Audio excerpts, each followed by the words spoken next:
So good afternoon. It's a great pleasure to have you here today online for this concluding event of our MEDirections Annual Conference that this year was devoted to Syria. We have been discussing already over the past 2 days on topics linked to the rethinking of the state in Syria, violence, institutional fragility, and economic collapse. And now it's my great pleasure to move to the conclusive roundtable, which is meant to have some policy relevance and, of course, try to draw some lessons from the debate we are having. This roundtable is titled Regional and International Involvement in Post-War Countries. Which way could external intervention contribute to the stabilization of MENA conflicts, a comparative perspective? Just let me mention also that the annual conference is also the concluding event of our project on Syria called WPCS, the Wartime and Post-Conflict in Syria, which has been funded by the European Commission DG NEAR. So we have an amazing panel today to discuss the topics of external interventions in the Syria and the Libyan conflict. Just let me introduce briefly our panelists. Gilles Bertrand, Chargé d'Affaires ad interim the delegation of the European Union to Syria. Agnès Fabier, MEDirections Program and Director of the WPCS. Alain Bougeia, former EU Ambassador to Libya. Virginie Colombier, also colleague from the MEDirections Program and responsible in charge of our Libya initiative. Andrei Kordunov, Director General of RIAC, the Russian International Affairs Council in Moscow, and Galip Dalai, Richard von Weizsäcker Fellow, sorry for the mispronunciation, at the Robert Bosch Academy in looking on the Turkey aspect, and Stephen Heidemann, Smith College in the USA. So let me start by introducing the topic. We, of course, know that conflicts have been raging in the MENA region already for 7-8 years, and the international community seems to be in difficulties in finding an approach that works to end those conflicts and bring peace back to the region. The main concept which the international community seems to be using is the concept of stabilization of conflict countries, but it's a rather elusive concept, and I think different actors have different interpretations of what the stabilization really means. And those interpretations, of course, have an impact on the way international players act on the conflict dynamic and the way they can influence conflict dynamics.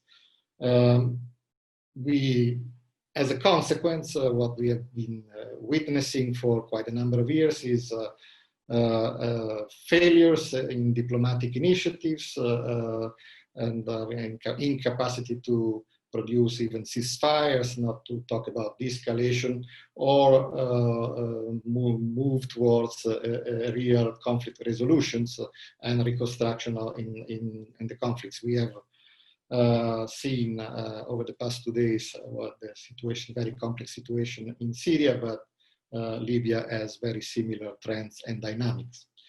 So we start from this question. I mean, how can the stabilization approach, or can the stabilization approach really work to end conflicts, and not to mention bring sustainable peace to the region? And also, we we seem to be witnessing also authoritarian restoration and even consolidation of the authoritarian rule. And so we can wonder whether this is the recipe for real long-term peace in the region. So we have an amazing group of panelists, as I said, and we certainly can start discussing these issues, looking at the perspective from different important international players, the European Union, Russia, Turkey, but also looking comparatively to the case of Syria and the case of Libya. Without further ado, I would give the floor to Gilles Bertrand, just reminding that we have, the panelists have 8 to 10 minutes maximum, and I will try to be strict because we have quite a big number of, a large number of interventions. And then Virginie and Agnès will also reply from our research perspective. Perhaps try to be a bit shorter so that we can have more time for the discussion. After the first round, we try to see whether there is a need of some time to respond to or react to the panelists' interventions, and then we open the floor to our large audience. So please, Gilles. Thank you, dear Luigi, and thank you for inviting me to this panel. And I think that we indeed have the participants for a very interesting and challenging discussion. I will try to stick to my 8 minutes. You do have an advantage now that we live in these strange COVID times. If you think that I speak for really too long, you can mute me, and that will just be the end of it. So that's at least an option in case I get really out of control.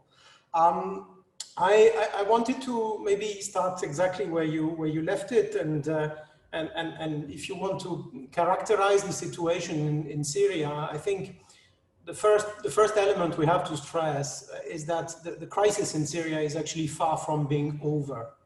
There was a narrative, there was a certain way of looking at things, including over the last 2 years, that sounded like a military victory was approaching for the regime, and therefore that would be followed with some sort of path towards the end of the crisis. The reality, when you look back, and certainly over the 3 years I've worked on Syria, including 1 year here in the delegation to Syria, is that the things have actually got worse on a number of ways in which we were not expecting that necessarily. One obvious one is the economy. The economic situation has really been going from bad to worse. And over the last year, what we have seen is actually a collapse of the currency and a collapse of the economy for reasons that are very broad, that are linked to the crisis in Lebanon, that are linked later on to COVID, that are linked, of course, to the inheritance of 10 years of war, with issues of bad economic management. You can argue on the proportions. But certainly, nobody at this point last year would have predicted that the Syrian economy would actually be in the state in which it finds itself now. And if you look at the GDP that had already been divided by 3 during the war, practically, it is probably now facing another 7 or 10% contraction in 2020, which nobody was expecting. So you're talking fuel shortages at the moment. You're talking wheat shortages, you're talking skyrocketing prices, you're talking more than half of the people living inside regime-held Syria now being food insecure. And I think it is fair to say that there is a catastrophic humanitarian winter that is potentially looming. In addition to this, of course, you have COVID. Figures that officially are very low, but I would say primarily probably because there is very low testing, and therefore it is very difficult to assess the actual magnitude of the crisis. But the empirical evidence is very bad. The epicenter of the pandemic seems to have been on Damascus and Rif Dimashq, rural Damascus, over at least August and September, there are now worrying signs that it's potentially shifting to other parts of the country. And I would say there's also very high levels of public discontent that you can feel simmering, actually perceptible among the loyalists and people who ask themselves why they've actually made the sacrifices of the last 10 years. Now, I mean, if you look to the question that was asked yesterday in one of the panels on the regime, and is the regime in control, the fact that you chose the title you chose as a fragmented Syria, I believe is very accurate. What you do see at the moment is, and certainly over the last year, is an increasing divide between areas of influence and control that you could characterize as the areas under Turkish military control in the north, the corridor under sort of looser control by Iran and affiliated militia along the border, basically from the border to Iraq to the border with Lebanon. The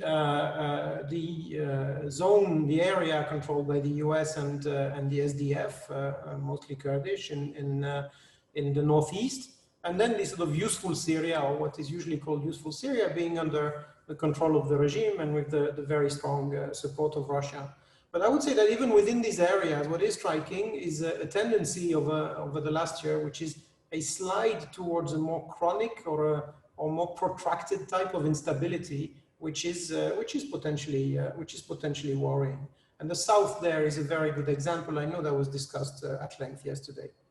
Now, when we look at it from an EU perspective, the key there is that for us, our core interests as European Union are still at stake in Syria. If you want to characterize them, you could probably say that terrorism and the risk of resurgence of terrorism, short term, but also the risk in the medium term of further radicalization of people who feel that they do not have a future is extremely strong. The risks of new waves of refugees further destabilizing the region and beyond is certainly there. Regional instability in general, and the risk that Syria is actually exporting instability towards to the rest of the region is very high. And then there is the question of respect for the rules-based world order, which is essential, which is another element that the European Union and a lot actually of its partners have invested a lot of energy into in the last 3 generations, practically. And the whole question of defending the values and defending actually particularly the rules-based world order in front of the very severe crimes that have been committed during those 10 years. These would be, I would say, the four core interests that the EU sees at stake in Syria. And that just would lead me to say very simply, we want a stable Syria. I mean, there's absolutely no doubt for the EU that Syria must be stable. We have absolutely no interest in Syria sliding further into instability. That's why we spent 20 billion euros altogether to support Syria and the region in facing the crisis since 2011. That's why we've already organized 4 international conferences to continue making sure that Syria is on the agenda and that Syria is a core concern of the international community. The fact that we managed at Brussels 4 to raise close to 5 billion euros in support for 2020 for Syria is actually at this particular time with COVID and with the overall concerns we know, we believe a show also of the importance we gave to Syria and the efforts that we've been making together with the United Nations to make sure that Syria will not become yet another forgotten crisis because it's been going on for too long. That's why we are active from a humanitarian point of view, even inside Syria. And that's also why we stand ready to take part in Syria's reconstruction. And of course, I mean, we have made it clear we will only take part in reconstruction when a political transition is firmly underway. But that actually also means that, yes, when the circumstances are there, we are ready to play our share, and we are ready to support this process for the reasons I've been highlighting. Now, if you come, and that would be my sort of concluding point, if you come to the debate that we have had many times, actually, particularly in the MENA region, on that sort of democracy versus stability conundrum that we keep looking at from very different cultural and political perspectives. But there has been occasionally a conversation or a perception that in some cases, some countries in this region had a choice between becoming more democratic or remaining more stable. And there's always a tendency to actually consider us, who tend to be the tenants of more democratization, as being blue-eyed and unrealistic.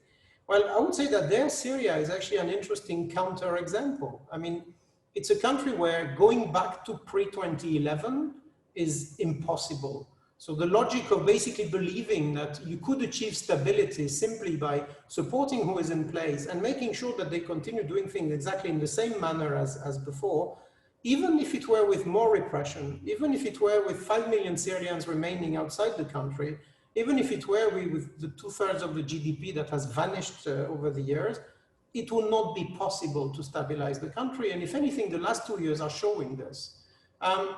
The command and control approach, economically and politically, applied to an exhausted country, is actually delivering more instability. Now, what does that mean? That means we need a change, we need an openness. I would not say, and that is something that we always make very clear, we're not talking a regime change, we're not talking a person necessarily changing. What we're saying is basically that you need an openness economically and politically, so that the forces that are there, that have emerged and that can actually carry Syria towards a more positive future, whether it's the civil society, whether it's a new generation of entrepreneurs, whether it's actually also economic forces from inside that are ready to step in, you need that space and you need that openness for them to basically be able to step in. The Constitutional Committee is often described as a possible door opener, but it's also now increasingly presented as a long-term process, as something that will be slow and difficult. And there's been a tendency for it to mobilize all the efforts at the moment towards trying to support a transition in Syria. Well, the problem there is that the constitution was never the core problem in Syria. I mean, the constitution, if you look back even to the constitution that is now enforced, is not the issue. The issue is really is in the practice of power. The issue is in the role of the security agencies. The issue is in many other points. So that's why we keep saying that we need the other aspects of 2254 implemented. We need the other aspects, we need them taken into account, and we cannot actually focus unduly on the constitution, but rather look at how that openness can actually be generated and bring Syria towards the Syrians towards the future they deserve.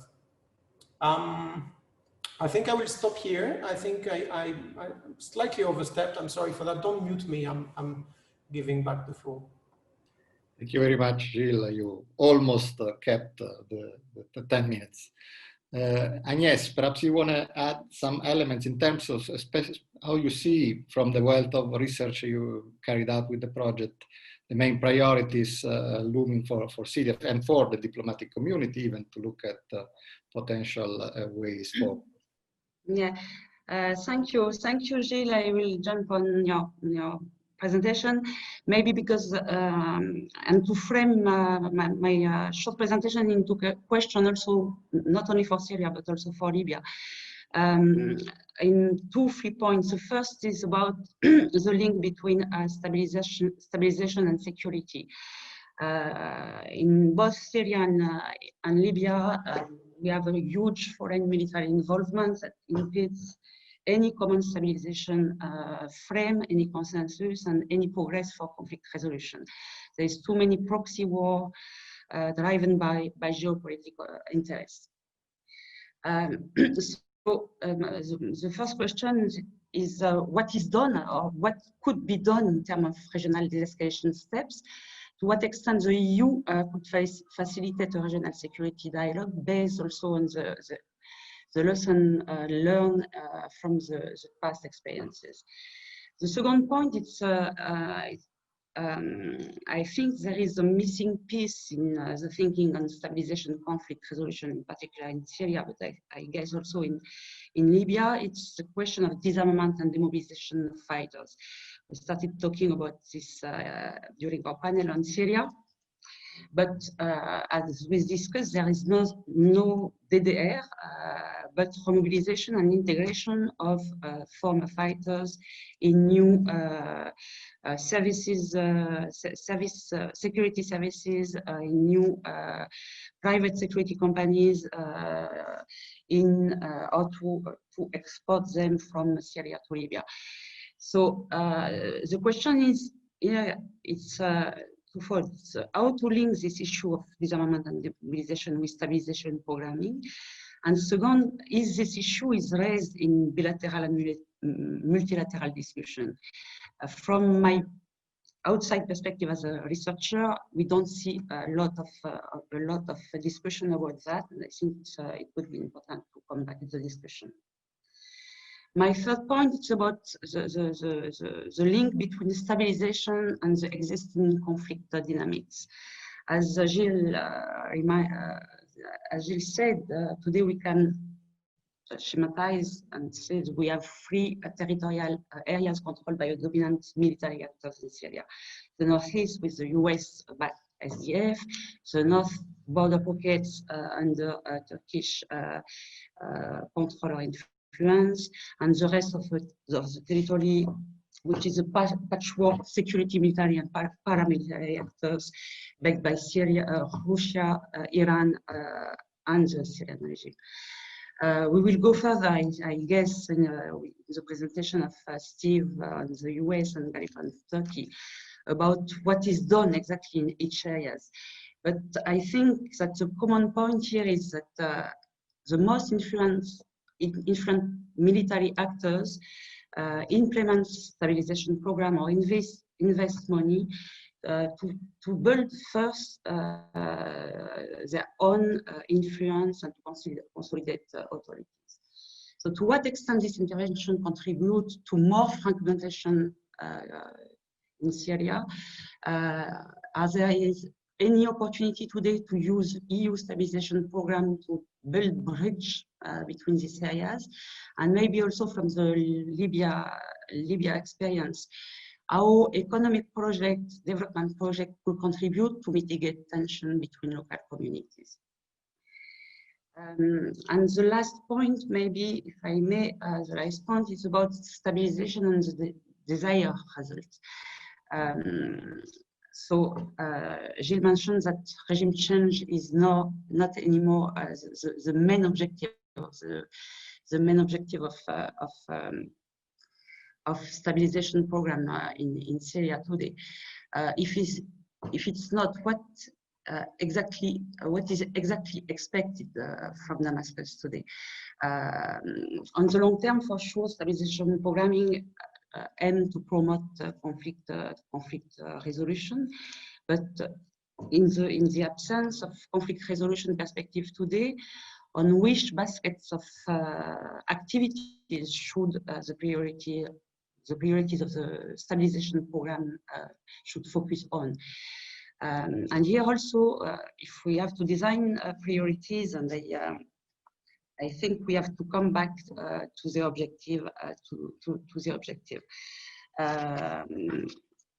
Gilles mentioned four main core interests for the EU: terrorism, refugees, regional instability, and defending also European values. How to translate this in stabilization program, and for the long term, I think also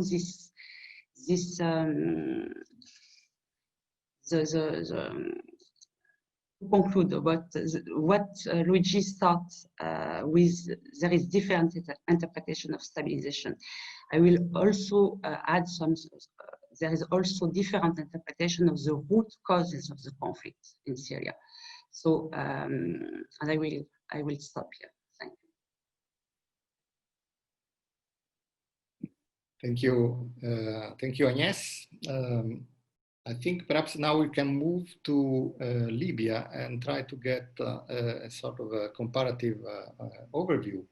I would ask Alan if he was recently returned from being posted as ambassador there, EU ambassador there, to give us his views on specifically how the EU perceives the developments ongoing developments in Libya, and how that affects the position of in terms of action and programs and even diplomatic activity and relationship with other players.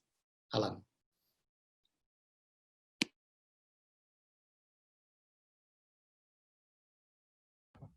Yeah, thanks, Luigi. Good afternoon, co-panelists.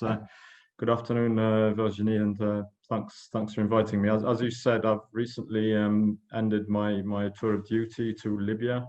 1st of September was actually my last day. I accompanied the HRVP on his first visit to the country, and we did Tripoli and Qubba, visiting Aguila Saleh in one day.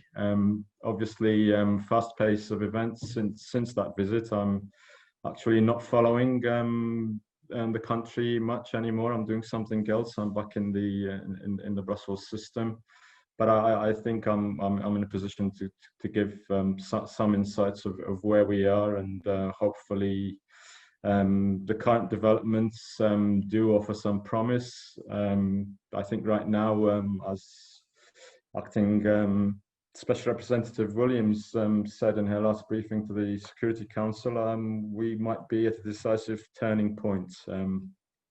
So either the country moves towards a more positive future, or else if we get it wrong once again this time, we might be moving towards another more dangerous level of fragmentation and chaos in the country. So right now, we still, despite the promising developments in Morocco and in Geneva, we do have an unannounced de facto ceasefire, which seems to be holding, but this, of course, inherently will remain fragile as long as it's not formalized. Up until a few weeks ago, we know that there's been continued flows of weapons and equipment by the backers of both sides, and obviously a scope for a miscalculation on either side remains, given the continuous flow of disinformation and even rumors of offensives which are being peddled through the very rich social media landscape in the country and in the wider region. Unfortunately for the ordinary Libyan people, socioeconomic conditions continue to deteriorate.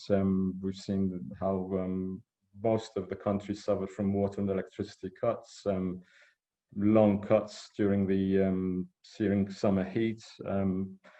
Added to all this and the complexity and the conflict, the inability of authorities on both sides to actually effectively address the COVID-19 pandemic, which threatens to spiral out of control. At the same time, we have an ongoing gold blockade. There's been some developments, although there's question marks about how sustainable an informal agreement reached between one of the exponents of the GNA and one of Haftar's representatives can actually deliver. And this has an effect on an issue which is one of our major concerns here in Brussels, how this could produce more push factors to exacerbate the issue of departure of migrants and refugees from Libya. Now, in terms of what is at stake for us, I think basically it's a host of issues that we've been grappling with when it comes to Libya since the first crisis of Libya's transition going back at least to 2014. Breakdown of security, fragmentation of the country, and exacerbation of the divisions within the social fabric, threats to the unity of the country, and possibility that at the end of the day, if we don't get this right, Libya will end up as a failed state.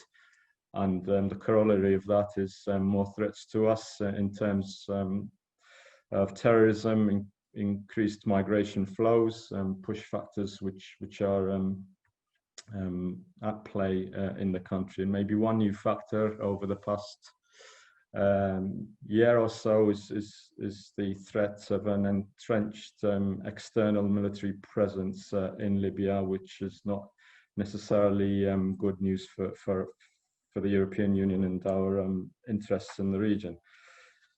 Now, in terms of how the current situation affects our views on stabilization in Libya, I think basically we're seeing the latest developments as possibly a last stretch which needs a lot more engagement from our side. And I think the visit by the HRVP at the beginning of the month was a good signal in this direction, that the EU is extremely cognizant of the fact that it needs to step up its engagement.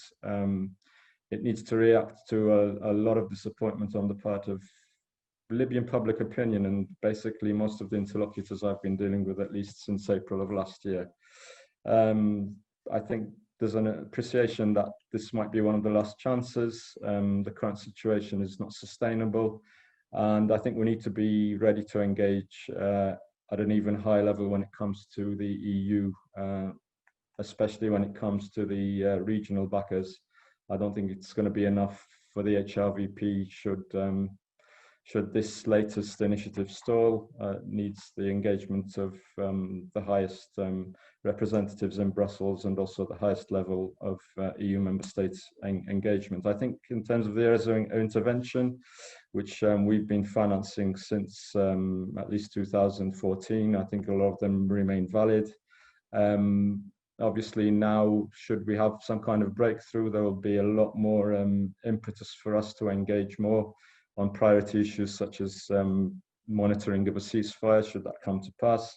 And one of the issues mentioned by Agnes before, DDR and SSR, which arguably was one of the key issues which the international community neglected since the beginning of the crisis in Libya, and even before that, following the revolution.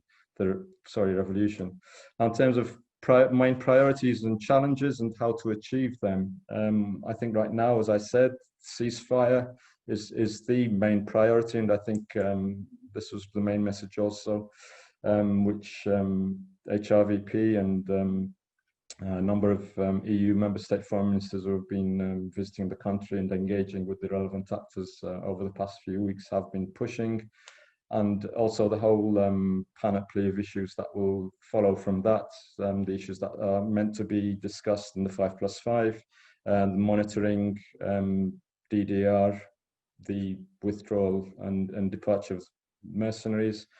Next, political process, how to incorporate Buznica into the Berlin process, which we are still pushing as the framework of primacy when it comes to trying to resolve the issue in the crisis in Libya. The oil issue I've mentioned, still a bit sketchy, this so-called agreement between Maitig and Haftar.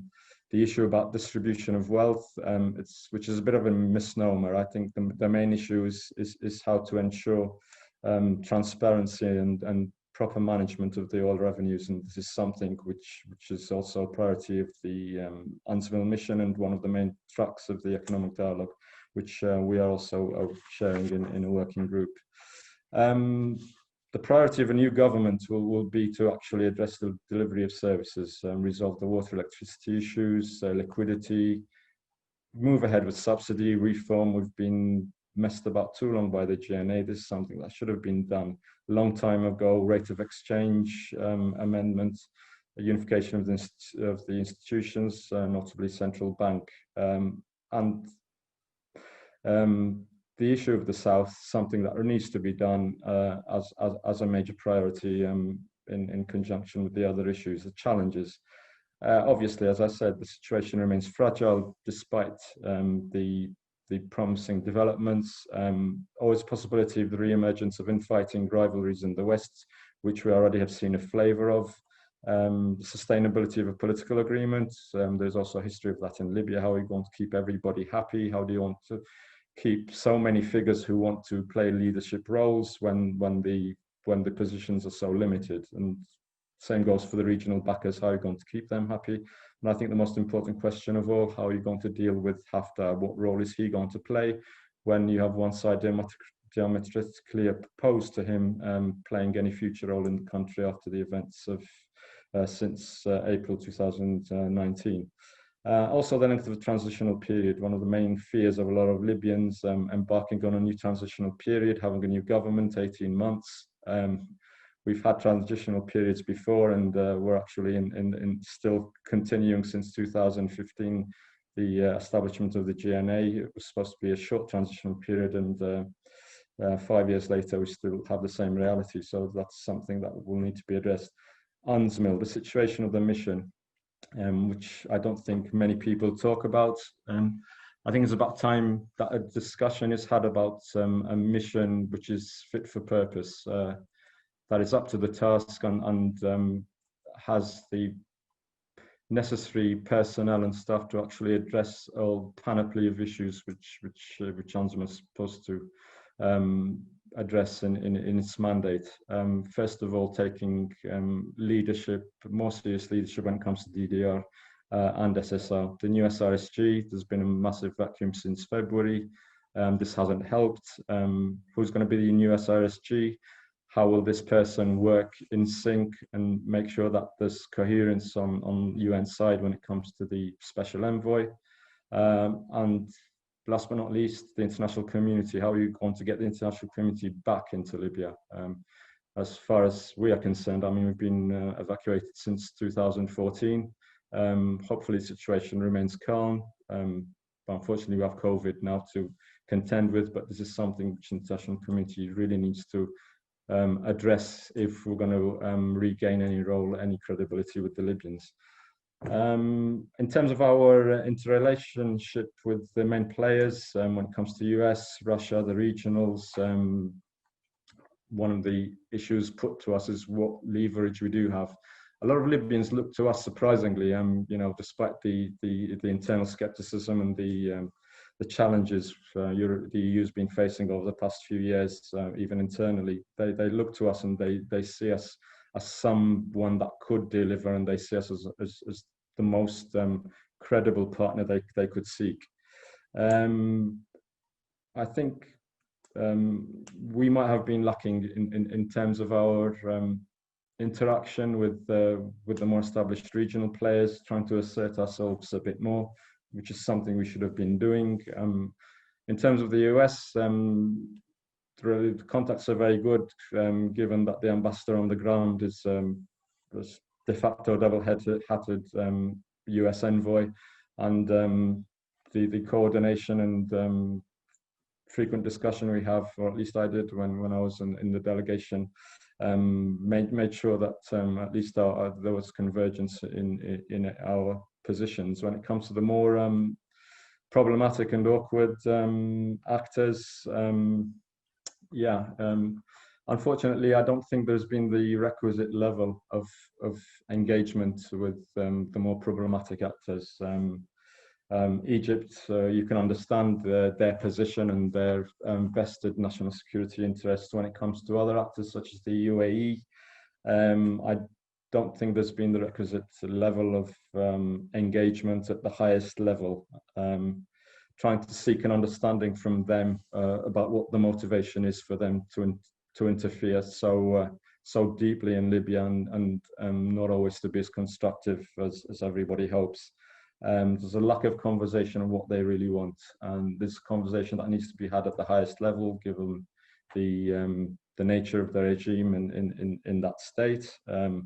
What do they really want? What is their motivation? Is it this obsession with the Muslim Brotherhood, political Islam, or is it securing future economic interests? And this is something which needs to be addressed. In terms of the more problematic, yeah, Russia. We've got a number of issues more closer to home, even within our continent. Turkey, very complicated on a number of levels. Leverage.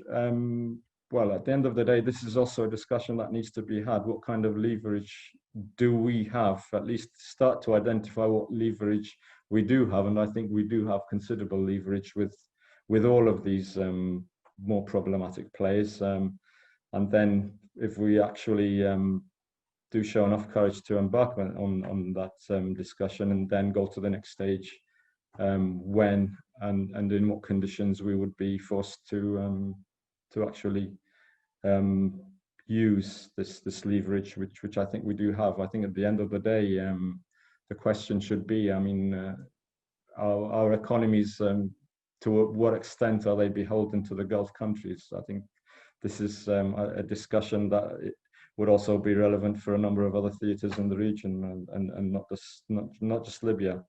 So I think a lot more that could be done on our side, a lot more soul searching. At the end of the day, we've got an opportunity. I hope it's taken, and at the end of the day, I think it will also be up to us as the EU to make sure that not only we're united, genuinely united, but also come across as being united. I'm not sure if I took too much time, but I'll stop there. Thanks. Thank you very much, Alan, for this very frank and broad way of presenting the situation in Libya, and the fact that the EU appears to be missing some opportunities in not having the sufficient engagement and the capacity to use the leverage and the dialogue with important regional players. Virginie, perhaps you want to also comment a bit on the situation and look at from your perspective what the priorities might be. Thank you, and good afternoon to all the speakers and participants. I'd like to maybe pick 2 or 3 points that Alan just mentioned, but also echo some of the previous presentations. Alan mentioned the sense of urgency to act to avoid kind of new resumption of hostilities, but also economic collapse in Libya. He also mentioned the necessity for the EU to be more involved, more engaged, and he, to some extent, lamented the lack of assertiveness of the EU over the past period. And I think this brings me to maybe insist on two different points. The first one is probably from an EU perspective, based on what we see happening, the research we've been doing. I think one of the key issues is the lack of a clear strategy to achieve stability. So not only defining what we mean by stability, especially from the EU side, but also what kind of a strategy to achieve such objective. Looking at the EU approach to Libya, but I think to a large extent, it can also be the case for Syria and other conflicts across the globe. The approach or the policies implemented have been to a large extent reactive. The focus has been on countering this, avoiding that, but not so much to really discuss what the long-term objectives of the EU are, or what the long-term interests of Europe are. And I think this one of the reasons for this, at least the feeling I have, is that there's a difficulty at the European level to discuss also what the interests of member states are. So there's a kind of focus on a very vague common strategy, which is to a large extent like an invocation of a common strategy without really an effort and the courage to discuss what member states want and what they're ready to do to achieve such results. And I think it's extremely obvious in the Libyan case, but probably to a lesser extent also the case in other areas. The second point, which I think is more, at the broader level, not only EU perspective, is also focusing on the kind of toolbox of mediation processes or conflict resolution tools that have been used. And I think here it's very relevant to look at Libya, but also Syria at the same time. There's a kind of, there's an impression that in terms of process design, the tools that have been used are fail to reflect or to take into account the different layers of conflicts, but also the diversity of actors. It was clearly the case when conflict resolution processes focused mostly on the domestic level and kind of bridging or finding an agreement between local players. It's become even more the case and even more complicated and even more lacking since the countries, since the conflict in both countries has become internationalized. And so this incapacity to think of new tools to mediate or to reach, to some extent, agreements, I think has been a key obstacle in the past years.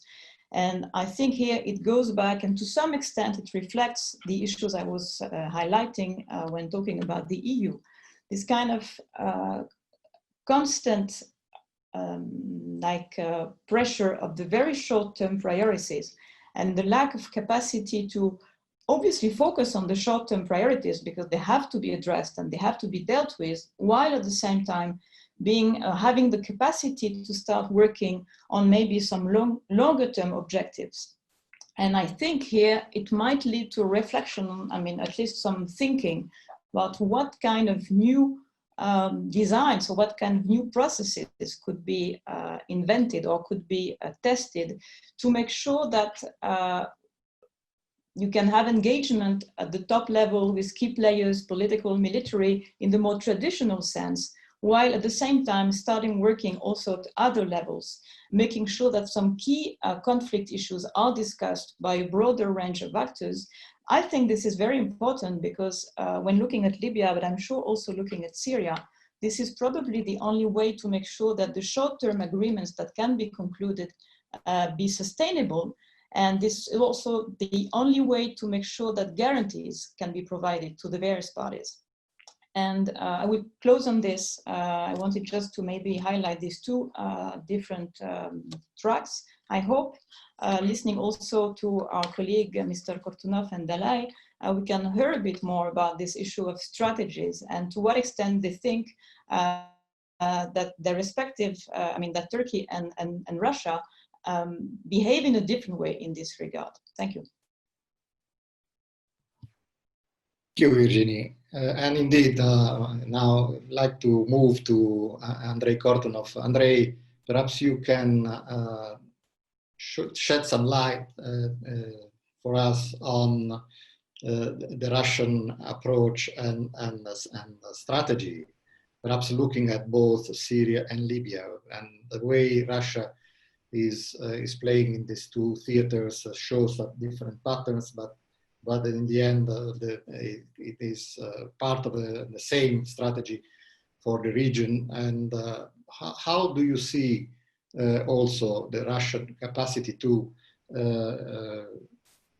interrelate with the international community, the EU and the US and other players, and on the one end, and looking at the implications for Russia capacity to play an important role in the local conflict dynamics. Okay. Thank you, Luigi. Thank you for inviting me, and I am very glad to be here and to see some of my old friends on this panel. And I also liked your approach to focus on the comparative perspective. As an old student of comparative studies, I'll try to stick to your marching orders and to give you a comparative analysis of the patterns of Russian behavior in Syria and in Libya, respectfully. First of all, of course, there are many similarities, and we can consider both cases as manifestations of the new Russian globalism. However, let me first identify the differences between the two cases. And I think that this is important. If I were to compare the Russian engagement in Syria and in Libya to different models of modern smartphones. I would say that in case of Syria, we have engagement pro, and in case of Libya, we have engagement light. Let me demonstrate how I see the difference between the two types of engagement in terms of objectives, in terms of strategy, in terms of instruments, and in terms of interests involved. And I promise that I will not exceed 10 minutes. If I do, please stop me. First of all, in terms of objectives, if you take the Syrian case, Russia clearly intends to remain the key player in the region, in Syria in particular, and to quote unquote control the country. Indeed, one can argue that Russia is not the only major player there. At least we should keep in mind an important role played by Iran. But nevertheless, Russia makes long-term investments in Syria. It intends to stay there for a long period of time. It intends to maintain and to develop military infrastructure, which gives Moscow access to Eastern Mediterranean. Definitely, it is not likely to limit its engagement in any foreseeable future. From time to time, they talk about limiting the engagement, but it's not clearly in the operational plans. In Libya, we see a different approach. We see Russia trying to play a role of a swing participant, not the major participant. Russia doesn't try to punch above its weight in Libya, but it wants to be a swing player or a pivot player, which can tilt the correlation of forces in this or that direction if it feels that the correlation of forces is disrupted. Most graphic illustration of this approach is, of course, the escalation by Turkey and the Russian response to this escalation. Second, in terms of strategy, I think that the difference between the two cases is apparent. In Syria, Russia gives its full support to what it perceives to be the legitimate government of the country, and it sticks to Bashar Assad, even if this alliance limits its flexibility, like it is the case with Kurds, not to mention the opposition in Idlib. And this is not likely to change anytime soon.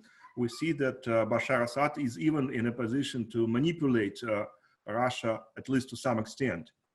If you go to Libya, you see a different pattern of engagement. Russia doesn't want to take sides. It wants to have good relations with everybody engaged, not just with the legitimate leadership of Saranj, though of course many in Russia question the legitimacy of this government in Tripoli, but nevertheless, it is the government which is formally recognized by the United Nations, and at the same time to keep its hands open to support the forces of Haftar and international players behind these forces.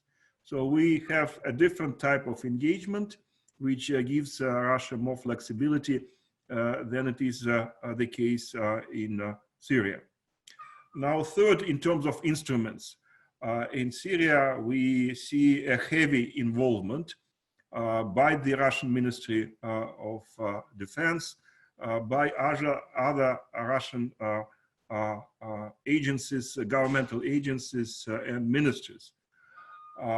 In case of Libya, we do see what I would call a public-private partnership. We see major functions delegated to non-state actors, namely the Wagner private military company, which again gives Russia more flexibility, and more than once the Russian officials denied their engagement in Libya on the side of General or Marshal Haftar, arguing that these are mercenaries and the government cannot be held responsible for what they are doing. Definitely, it's a different type of engagement and a different set of instruments used. And finally, I think that there is a sharp difference in interests behind the Russian military activities in Syria and in Libya. In case of Syria, we see primarily geopolitical interests. Of course, there are Russian companies that would like to dig into the Syrian market and to make some money there, but it's not a major consideration. Syria is not that rich. Syria is destroyed, and Syria is under the US sanctions, specifically the Caesar sanctions, which make it practically impossible to turn it into a profitable, economically speaking, a profitable operation. In case of Libya, the set of interests is different, and we see geo-economic interests arguably above geopolitical. Libya is a rich country, it has oil and gas. There are particular interest groups behind the Russian operations in Libya, and with Libya, we can talk about the energy sector, we can talk about the arms producers trying to have deals with both sides of the Libyan conflict. We have companies involved in infrastructure, specifically in transportation, that also want to take a bite out of the Libyan cake. So the combination is different. Why it is important, why I'm saying all that? I think that if we think about future Russian engagements in the MENA region or in the sub-Saharan Africa, one of the questions is what model is likely to be used more frequently. Is it engagement pro or is it engagement light? I would venture to say that Russia is more likely to scale up the engagement light option, especially given the current financial difficulties that Moscow experiences. I think that we might see a lot of the Syrian experience used primarily in Syria only, but a lot of Libyan experience used in other conflict situations. Which means that Russia can be a spoiler in certain situations. It might also become a stakeholder. And in my opinion, Russia can become a stakeholder if it is able to reach some kind of agreement with the major external players. Because in both Syria and in Libya, considerations of a broader picture have been important for Moscow. I think that one of the reasons Russia got into Syria was an attempt to demonstrate to the West that Russia can be more, not necessarily a spoiler, a part of the problem, but rather a part of the solution. And I think that the same can be applied to Libya. Libya can be used as a leverage to consolidate its relations with major European players, maybe more than with the United States. And it might be as a gateway to a more productive and more comprehensive dialogue with major European partners. Thank you.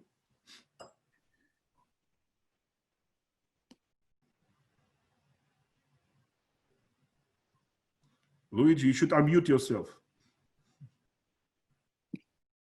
Thank you very much, Andrei, and thank you for sticking to the time.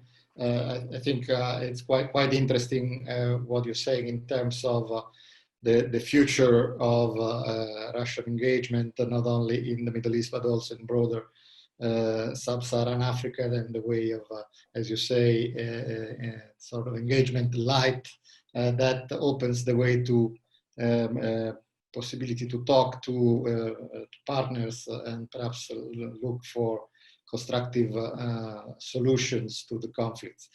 Galip, moving now to Turkey, which is obviously very important at the moment, at the center of a number of tensions, both starting from the East Mediterranean, but also, of course, in Libya and Syria, which are the main topic of our discussion today.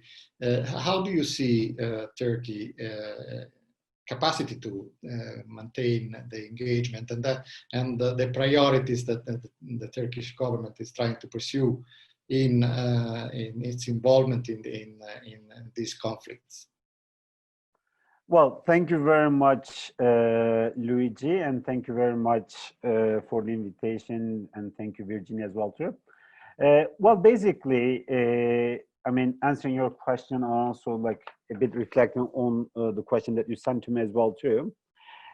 In the last few years, Turkey did emerge as one of the key players, both in Syria and Libya, when you compare it to a few years ago, because like, you know, when you take, let's say like 2015, Turkey seems to be kind of on a losing ground on both contexts, both in Libya and in Syria as well too.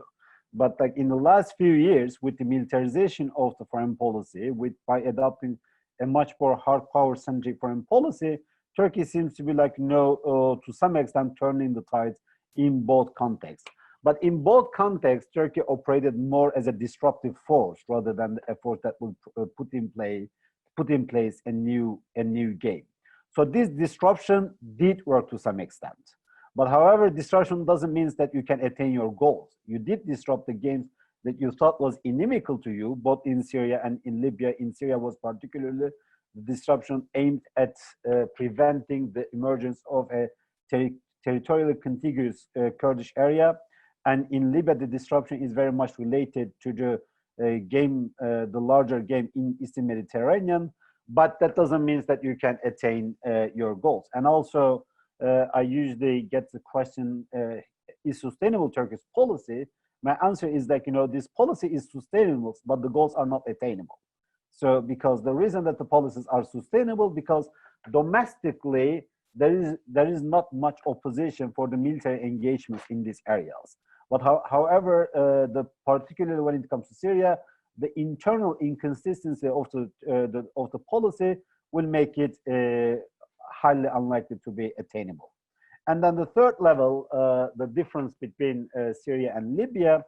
In Syria, for Turkey, it's pretty much continuation of the domestic politics.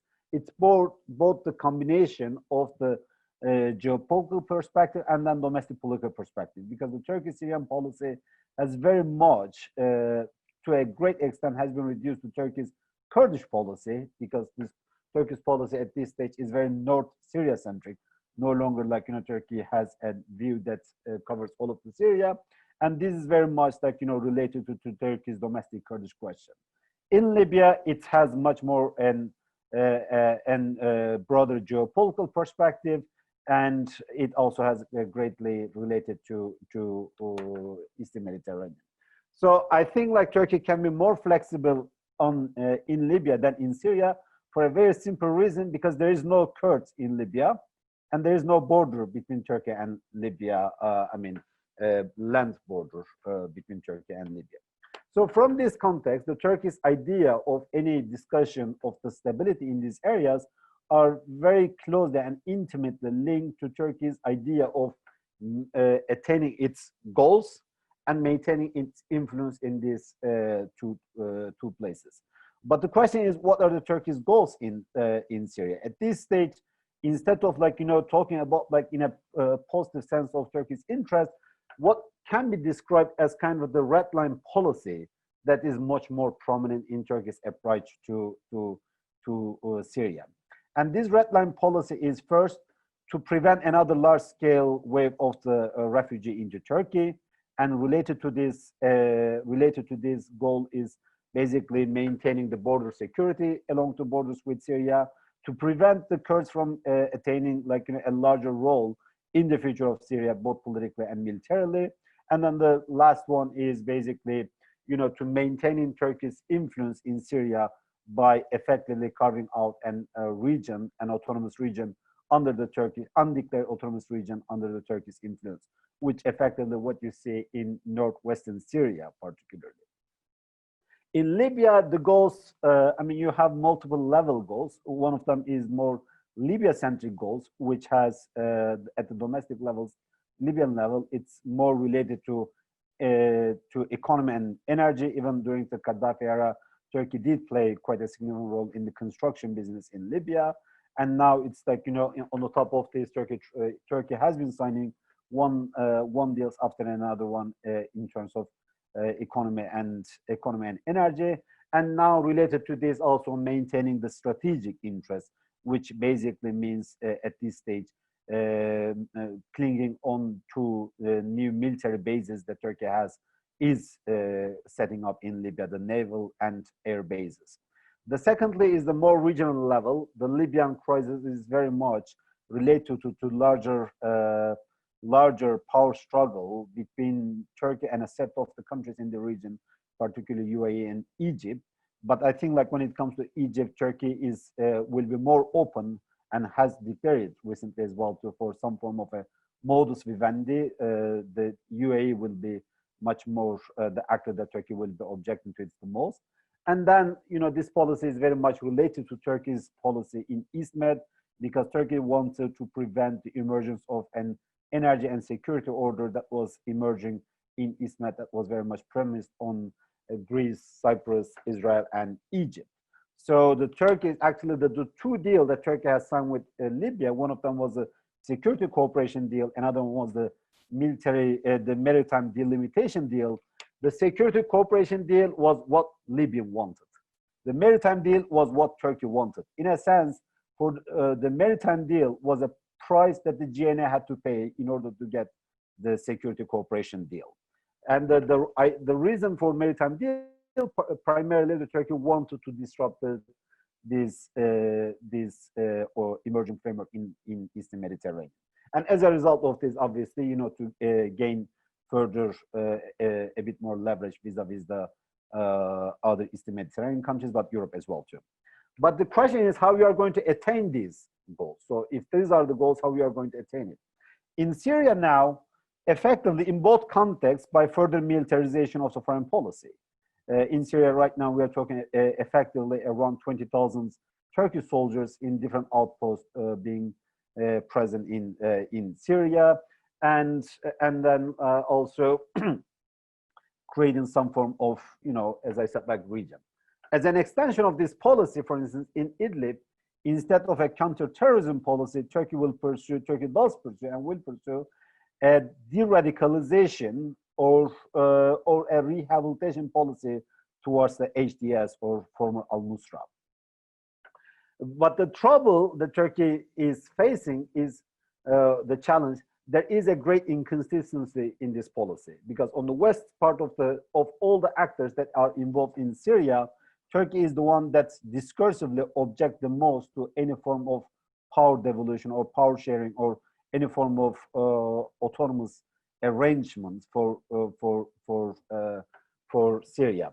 The reason for this is obvious, the Kurdish question, because on the west part of the Syria, Turkey implements, even though Turkey has been the most vocally anti-power devolution actor in Syria, but it has been the one also that has been implementing the deepest form of autonomy project in Syria as well too. Basically creating a region that have its own alternative economic system, education system, legal system, military system, I mean, even like, you know, currency system, very much incorporated into mainland Turkey in many respects. But on the east of the Euphrates, where there is like a Kurdish-led autonomy project, Turkey is the most anti-autonomy project actor. I mean, what's basically, you know, what distinguish the Turkish policy in the west part of the Euphrates than from the east part of the Euphrates, obviously is not the Euphrates River itself, is the Kurdish question. But this internal inconsistency is not like something that can be sustained for long. Secondly, the trouble of this policy is related to the Turkey's allies. I mean, right now, currently, Turkey's ally force in Syria particularly lacks internal incoherence or lack a shared purpose or a shared political disposition that you can build and security or an administrative structure around them. And that in return means effectively there is more and more direct rule by Turkey in these areas. So this will be another dilemma that Turkey will face. So what are the strategies in Libya in terms of attaining of these goals? First, as I said, like, right now, Turkey will try to materialize its military gains as soon as possible, as much as possible, by signing one deal after another one. I don't think that most of these deals can be materialized. I mean, given the economic condition in the country as well too. But nevertheless, right now, it will try to sign one deal after another one. And secondly, to institutionalize this influence through the security sector reform, through the institution build-up, through the army build-up in the west of the Libya, in the western part of the Libya. Turkey will try to institutionalize, its influence as much as possible. The thirdly is, given the internal friction or internal incoherence within the GNA, at this stage, I think one of the Turkey's primary concern will be to basically to a bit increase the legitimacy of the GNA or the governance capability of the GNA. We might see that Turkey undertaking a bit more role in terms of infrastructure projects or kind of like provision of electricity in the west part of the in the West Libya as well too. But how Turkey will approach the international actors as the last point, both when it comes to Russia and the US, Turkey cannot afford to alienate both actors completely in both countries. Neither in Syria nor in Libya, Turkey can completely alienate both actors. In Syria, particularly in the west part of the Syria, northwestern part of the Syria, now you see the Astana tree in the form of Turkey, Russia, and Iran is gaining more and more Astana 2 quality. Turkey and Russia engaging more bilaterally when it comes to charting the road for the northwestern part of the Syria. But in Libya, I don't think that a Turkish-Russian, Astana-style Turkish-Russian arrangement is likely in Libya. I think there would be more declaration between Turkey and Russia on Libya, more roadmap, but I don't think that this will amount to any Astana-style process in Libya for two very simple reasons. First, there are more actors that matters in Libya than Turkey and Russia alone. So therefore, like the number of actors that can undermine any Turkish-Russian bilateral arrangement in Libya is much greater in Libya than in Syria. Secondly, in Libya, Turkey thinks the current US policy is good for Turkey in Libya because now the US seems to have a much more anti-Russian perspective on Libya. And this is like, something Turkey perceives to be good for itself. And Turkey also thinks down the road on the broader Eastern Mediterranean, it will need US in one way or another. So it cannot antagonize the US in Eastern Mediterranean. It will be much more conscious about the US position in Libya than it was about the US position in Syria as well too. The approach to European powers, particularly when it comes to stability, well, I think first in Libya, Turkey will try to, and relates to Eastern Mediterranean, to make sure that there will not be, in a sense, the French position does not become a unified European position. So for this, Turkey will engage Germany, Italy, Malta as much as possible to make sure that this divergence between the France and then other countries, both over Libya and over Eastern Mediterranean, will remain in place. But on Syria, Turkey would like to have, the European commitment for stabilization efforts in the Turkish run areas. But I think the trouble there will be the political condition within which the Turkey will want the Europe to be there is highly likely to be unpalatable to Europeans. Highly likely, there will be a political or moral question for the Europeans to engage in such policies. So in this regard, in Turkish policy, both in Libya and in Syria, at this stage, the Europe comes as a second order power in the view of Turkey. So the priority for Turkey, particularly in Libya, will be, to make sure that Europe doesn't, line up again behind the French position. So therefore, it will pursue the policy of juggling between Russia and US much more than Europe. So I can leave it here, and then we can continue in Q&A. Thank you, Galip. Many dilemmas for continuation of the Turkish current policy. It seems, as you say, the achievability of the objectives is one of the main issues at stake, it seems. Before passing the floor to Stephen to give us a little bit an overview on the US positions on the two conflicts. I would like also to remind our audience that they can and they should ask questions through the Q&A function. So because after Stephen, we'll try to open the floor. Please, Stephen, the floor is yours. Thank you very much, Luigi, and thanks to the EUI for inviting me to be part of this really very interesting panel. After listening to all of my colleagues present, I can't help but think that there is something appropriate about having the U.S. bring up the rear in this conversation of engagements and policies and strategies and approaches in the region.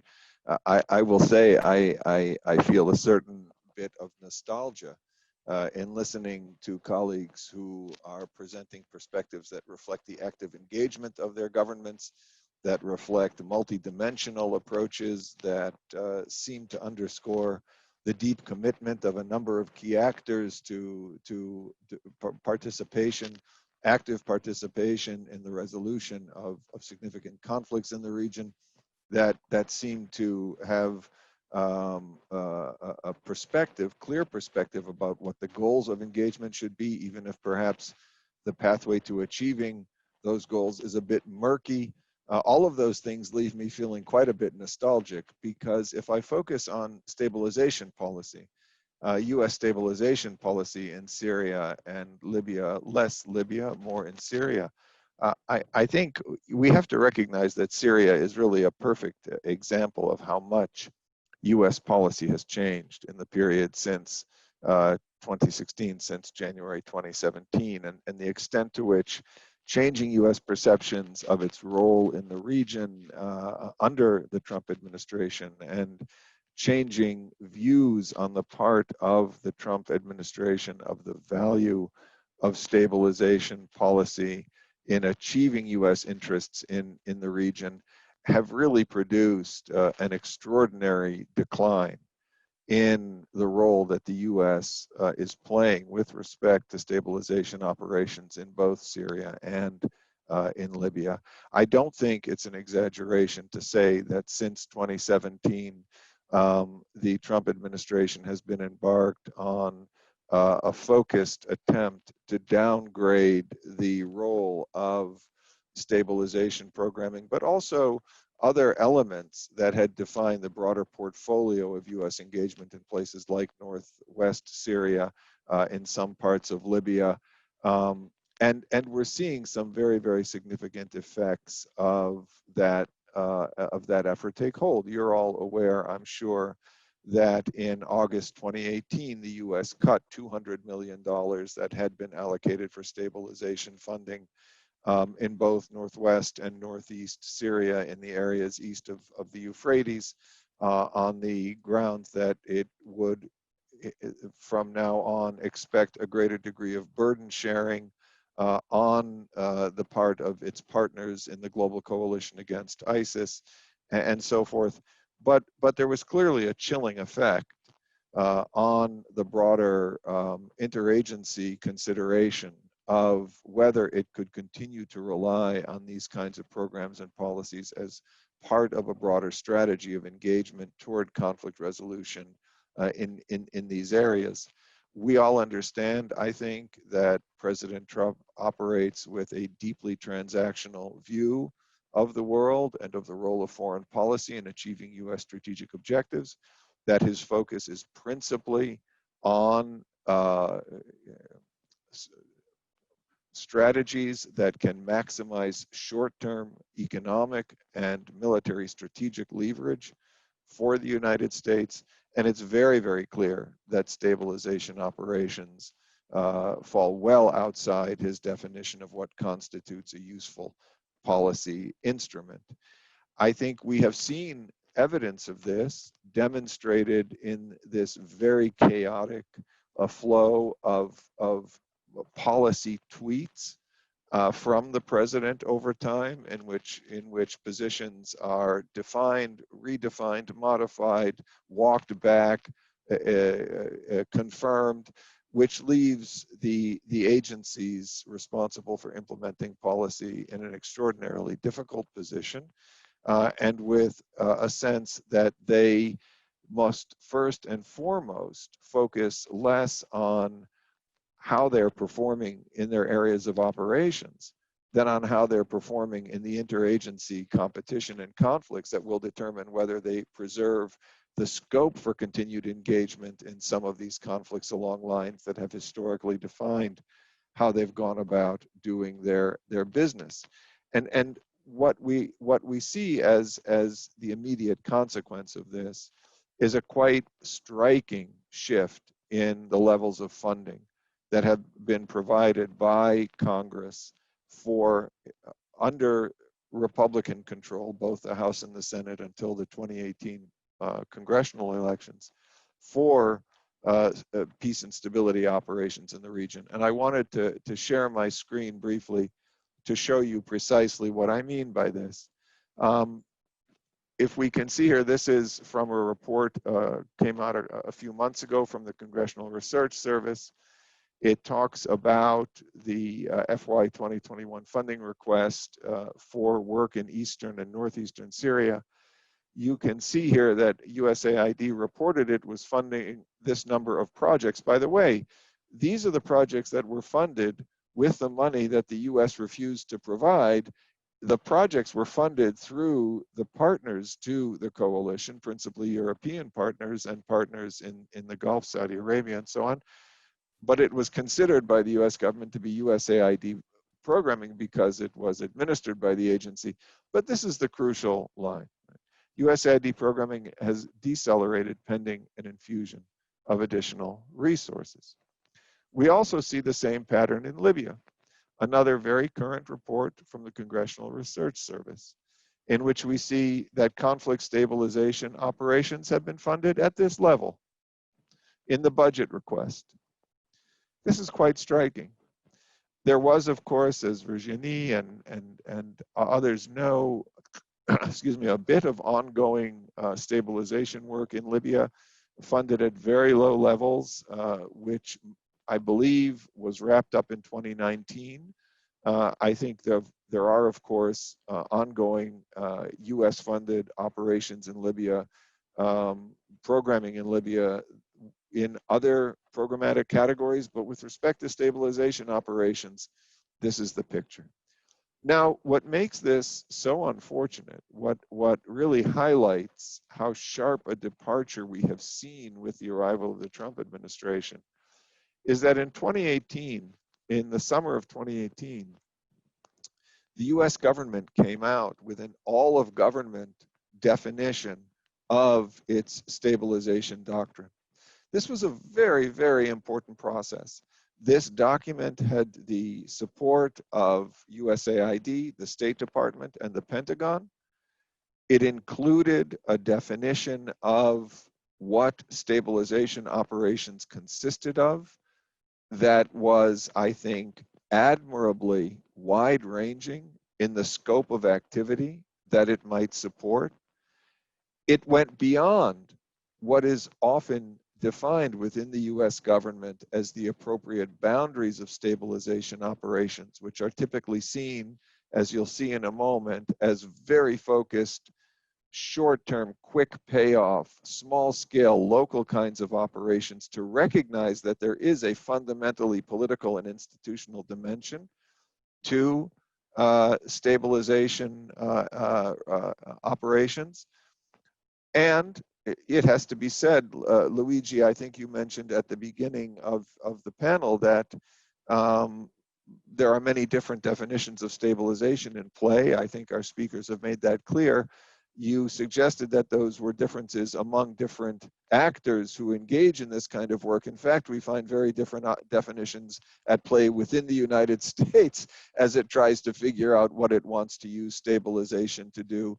And so what we had, again, is this broader definition that came out of the document I just showed you, which is the importance of using stabilization to achieve broad conflict prevention, conflict resolution goals that include supporting the construction and consolidation of locally legitimate governance institutions. But then we see how it was actually applied by Ambassador Brett McGurk, who was, of course, a very important figure, the U.S. ambassador to the global coalition against ISIS. And there's a definition here which is far more pragmatic, much narrower, much more concerned with improving the immediate life conditions of people in conflict-affected areas than in building locally legitimate frameworks of governance or strengthening the capacity of communities to govern themselves in a fashion that was conflict-free. So what all of this implies, I think, that when it comes to imagining what kind of role the U.S. might play, using some of the conventional instruments that have tended to define how it has engaged in conflict-affected areas with an eye toward outcomes like short-term stabilization aims, but also longer-term reconstruction aims, that we are now operating in a very, very different environment than the one that preceded the election of President Trump in 2016. One of the big questions, of course, is whether this shift is going to be long-lasting. I think we have to recognize that one of the consequences has been the significant institutional degradation of the capacity of agencies like the Department of State and USAID to engage in these kinds, to use these kinds of instruments. Of course, that capacity is recoverable, but we could have a very, very long pathway ahead of us before we see, once again, that the U.S. is prepared to use these kinds of tools in the way that it was in the past. And this, of course, reflects a broader shift in priorities in terms of how the U.S. assesses the significance of these conflicts and its engagement in these conflicts in relation to its broader national interest. And there, I think, we have perhaps even deeper reason for concern, because we can make the case, and I think it's a legitimate case, that while the Trump administration's approach may represent something of a departure, perhaps a dramatic departure from the style of its predecessors or the style of the administration that may follow, that in fact its core understanding of the imperative for the U.S. to reduce the priority it attaches to the Middle East within the full scope of global concerns with which it is wrestling represents a much deeper consensus than an idiosyncratic view of the Trump administration alone. And I think we see this, for example, in the pronouncements of the Biden administration, where there is really very, very little consideration about redefining global priorities for the U.S. in a fashion that would provide a starting point for renewed engagement in Syria or in Libya through the sorts of well-resourced, well-staffed practitioner tools of the sort that were once part and parcel of U.S. participation in these conflicts. Now, to be sure, this is just one element of the overall U.S. profile in the region. There are many other there are many other components to a broader U.S. strategy and the tools and instruments that it continues to exploit and deploy. It retains a very active troop presence in many countries in the region, in particular those surrounding Iran. It is very clear that a core priority of the United States today is to actively participate in the restructuring of a regional security architecture that would focus principally on the containment and rolling back of Iran, and which involves some of these agreements that we have seen recently between Israel, Bahrain, and the United Arab Emirates. And it is also very clear that it will continue to take this somewhat bimodal approach to its engagements with Turkey, for example, in which it recognizes Turkey as a NATO partner, but a NATO partner with whom we have a deeply troubled relationship, around which a number of profoundly serious differences of opinion remain unresolved, not least of which is the Turkish role in seeking to suppress Kurdish actors in northeast Syria. I think there is a great deal of regret in some respects about the extent to which it is believed that President Trump encouraged Turkish intervention in northeast Syria. But the bigger question is navigating a relationship in which a clear interest in sustaining the NATO partnership must nonetheless confront deep and lasting differences of perception and interest, and with no clear strategy from this government about how to resolve them. But in general, I think with respect to questions about the potential for the U.S. to deploy instruments like stabilization operations in support of broader conflict resolution goals in the region, we should keep our expectations low, that we should anticipate that the impulse will be one of considerable reluctance to fund and staff programs reflecting those kinds of commitments on the ground, and that the U.S. is in the process of redefining, reframing, and repositioning how it engages in the Middle East more broadly.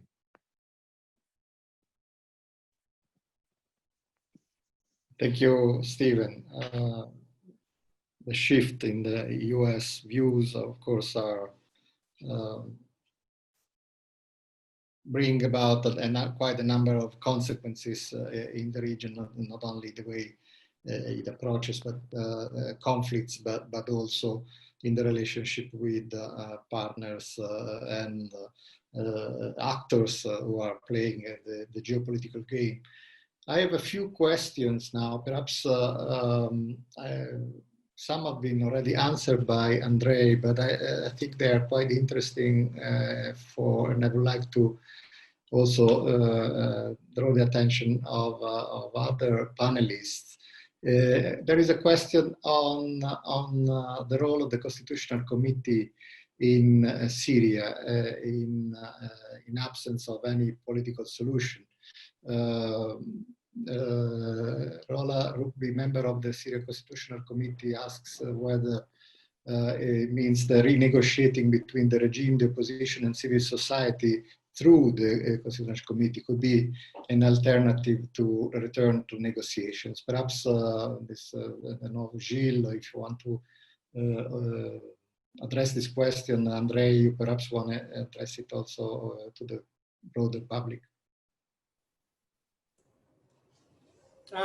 Yes, of course. I mean, as I was mentioning, the very fact, indeed, that Syrians have managed to come together and that this dialogue has started within the Constitutional Committee is indeed a positive step. And this was the first time, and we mentioned it last October when it started. This was the first time in 10 years, actually, that such a nationwide dialogue was taking place. So in a way, there is no doubt that if there is a value to the Constitutional Committee, it is precisely have a space for dialogue, and that dialogue can actually potentially touch on a number of other issues.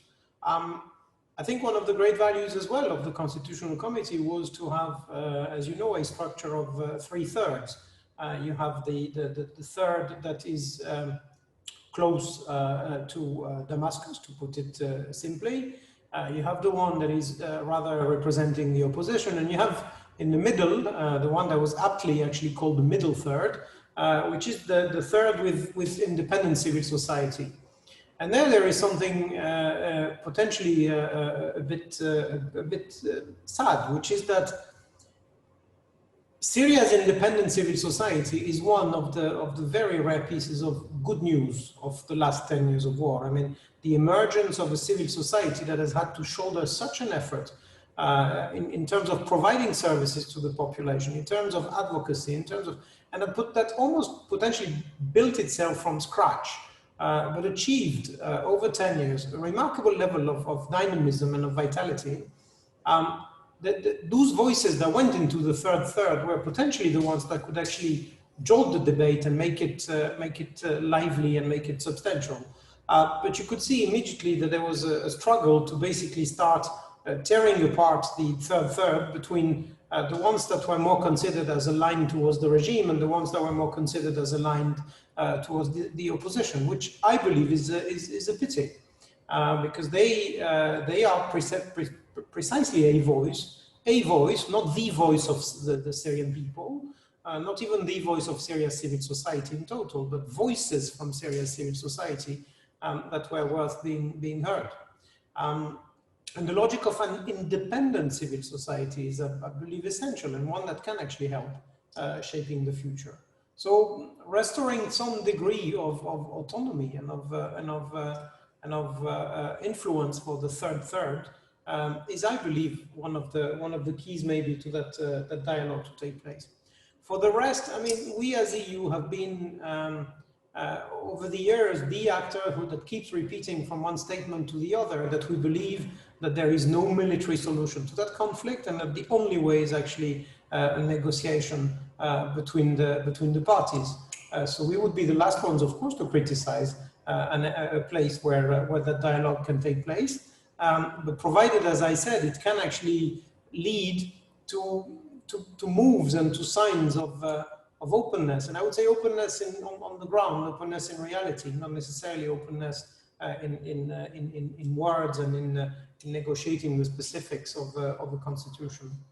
I hope I answered your question, Rola.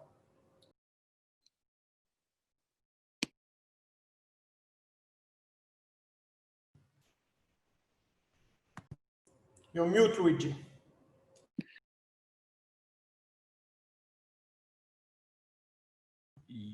You are still mute. Still mute.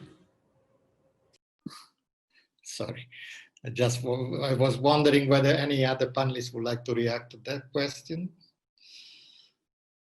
Since I started, let me also say a couple of words on that. First of all, I think that we should not consider the constitutional process, as important as it is, to be a kind of ultimate solution to the Syrian problems. After all, the current constitution of Syria is not that bad. The problem is of its enforcement. And the Constitutional Committee, of course, would give additional legitimacy to a new constitution. But again, it's not perfect. For example, as we know, there are no Kurdish organizations present on this committee. But let me just say that it's a kind of standard question. Why Russia does not exercise more leverage in dealing with Damascus? Because it seems that the Russian position on the Constitutional Committee on what's going on in Geneva is quite different from what we see coming out from the Assad leadership. And essentially, you know, I think that there are at least 3 different explanations why we do not see more pressure from Moscow on Damascus. The first explanation is that it's basically about the military. Since the war is not over, the Russian military plays an important role in Syria, and naturally the Russian military doesn't want to create problems with their comrades in arms, because if they have problems, the odds are that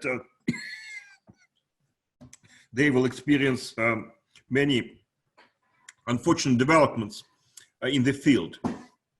The second explanation is that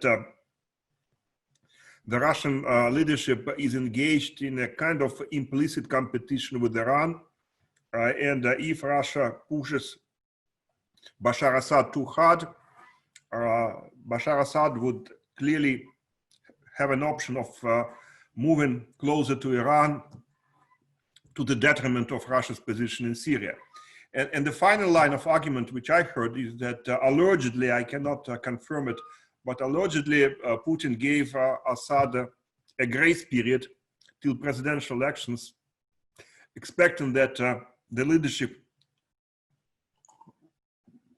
gradually matures and after elections it will be more flexible on the constitutional process.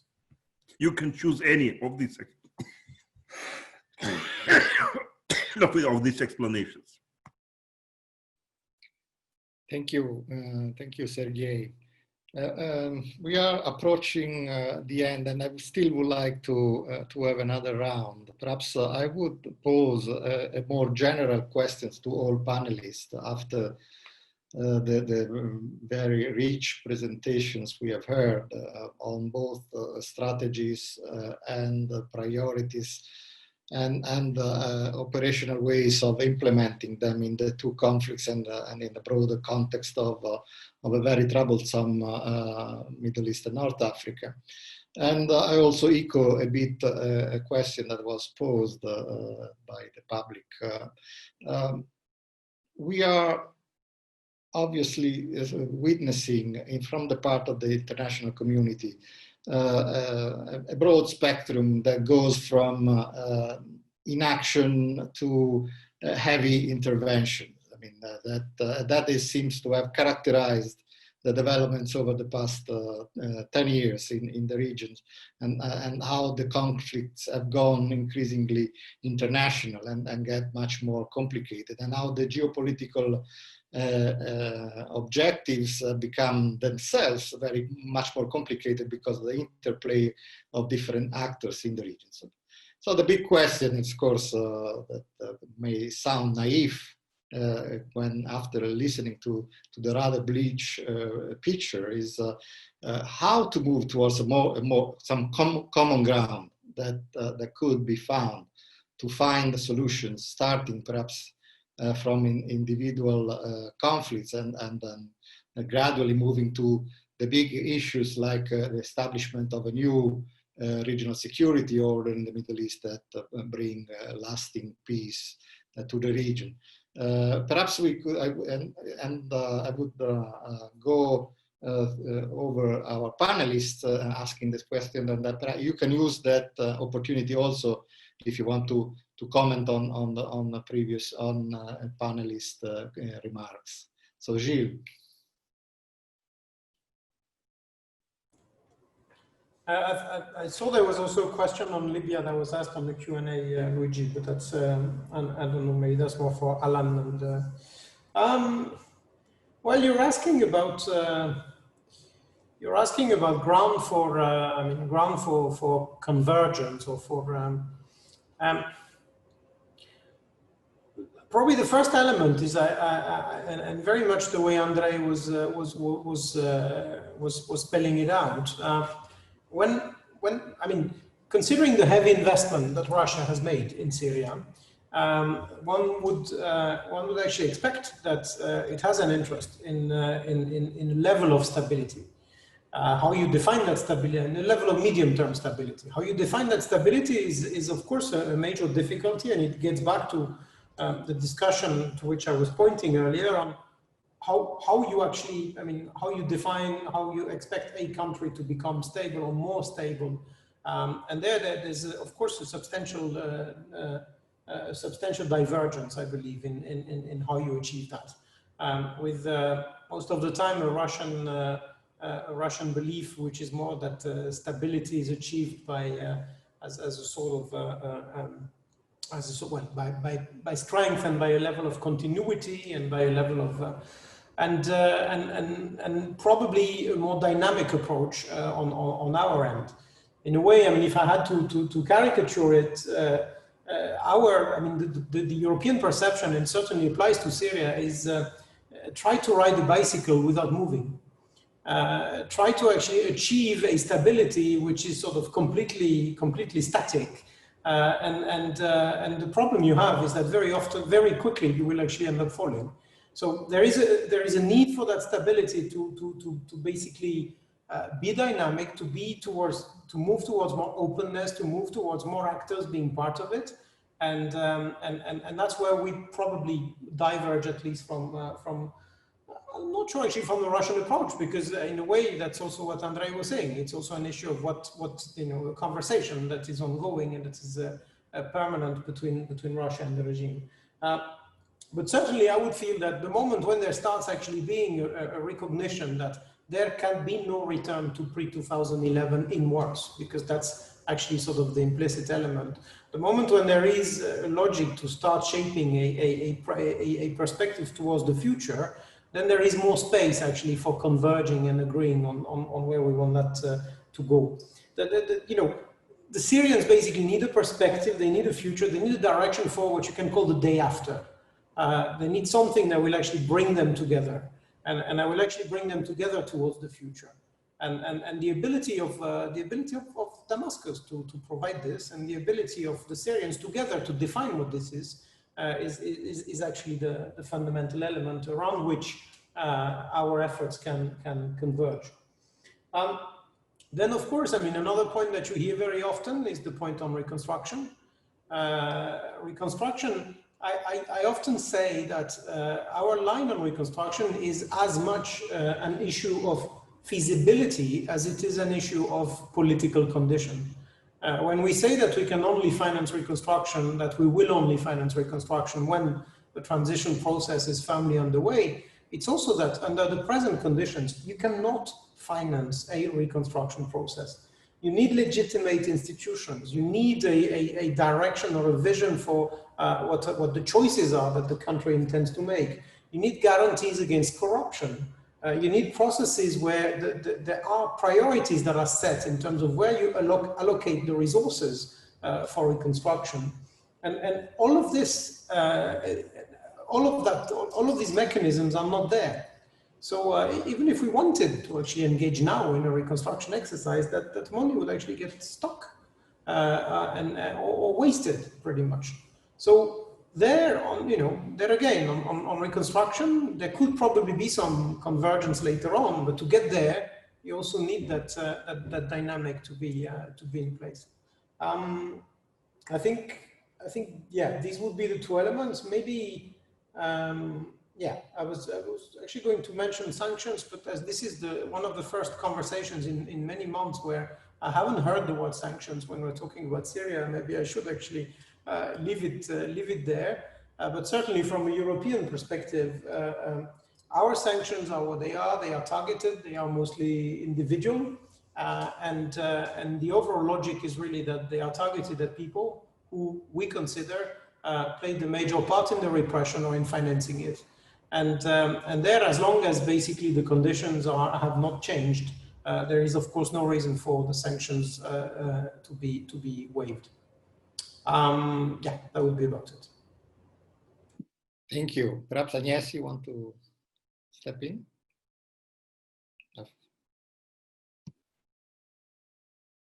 You can unmute. I'm sorry. No, I was saying we have also the questions. So do you prefer to give the floor to the audience and to? I would like to continue the round, and then when I see there are specific questions, I will also ask to the panelists to. No, just one. As Mr. Kotenov said, it seems that we are going more and more to not to inaction, but to lighter intervention. I'm not sure that in the context of the international economic crisis, COVID-19, we will see the same level of heavy military intervention in the region. So I think there is also this trend, the impact of the economic crisis in the world on this kind of conflict. And of course, there is also the repercussion in the impact on reducing budget, etc. As Stephen said, and I think that it's not only a reactive approach; it's a changing approach, at least from the US. But I think we can say the same for all of the actors.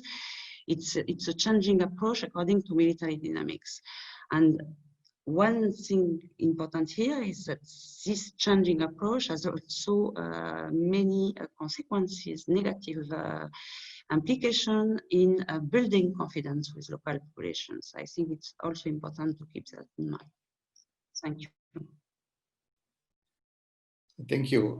Alan, also in answering, perhaps you can also answer, there's a question from the audience about the missed opportunities from the EU side, and why do you think this is happening, and what could be a more concrete EU approach to the crisis in a way to find a solution?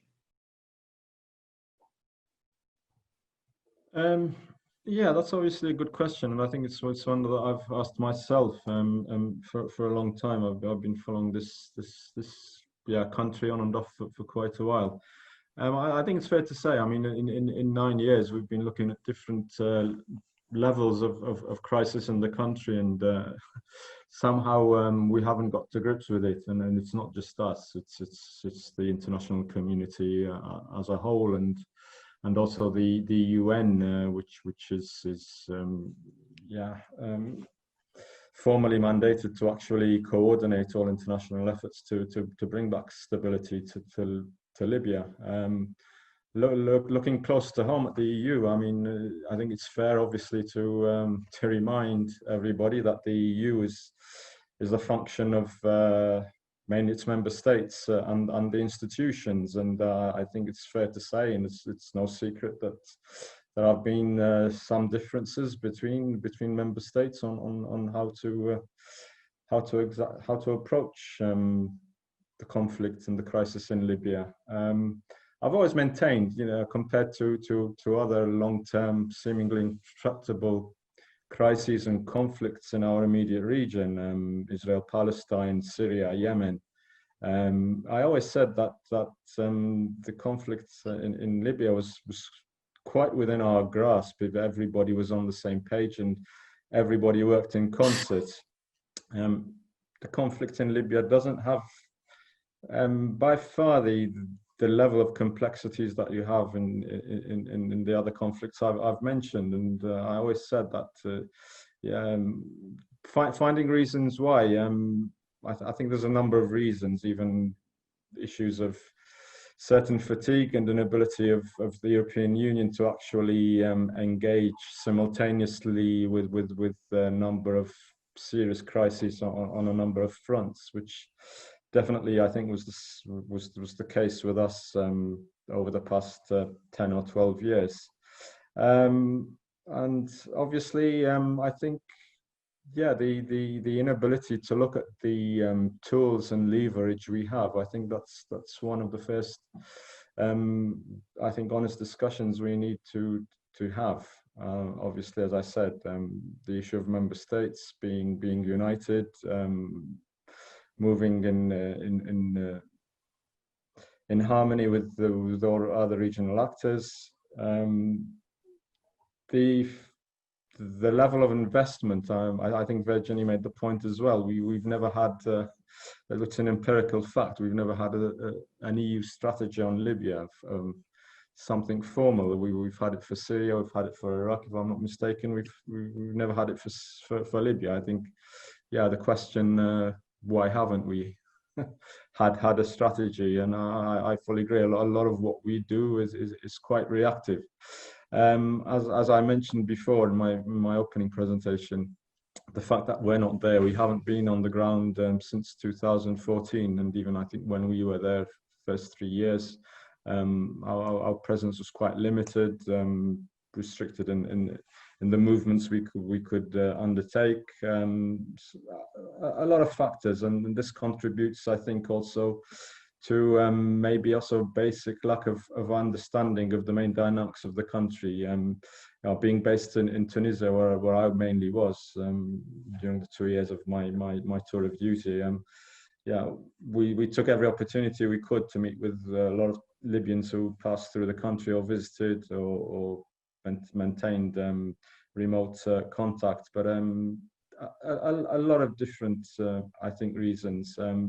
But I think, as I said, I still maintain that compared to the other, more complicated crisis which the EU has been grappling with over the past 5-10 years, I think Libya remains one which I think, if we really put our mind to it and really made sure that some of us forgot their narrow interests a bit more, I think we would be performing a lot better and pushing the country to more of path towards stability. As I said, we've got an opportunity now.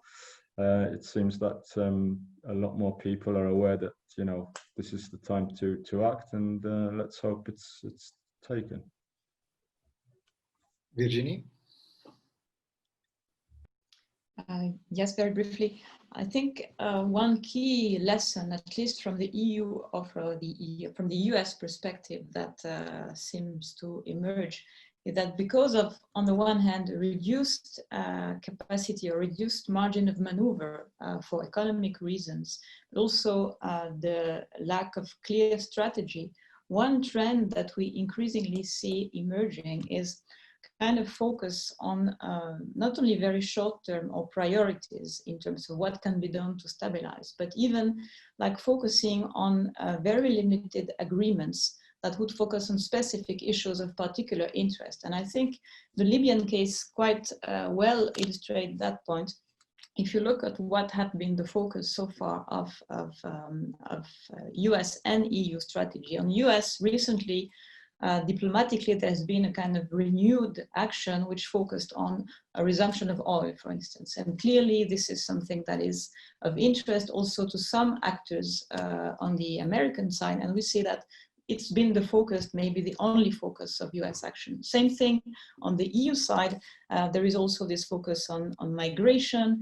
And I think globally, I mean, as a rule, there is this tendency to maybe focus on very limited deals, specific technical deals, with the view to address emergencies, humanitarian assistance being another pillar of this, while not really even thinking that it's still possible to address the crisis as a whole. I mean, not only the root causes of conflict, but also try to reach broader agreements that would be sustainable.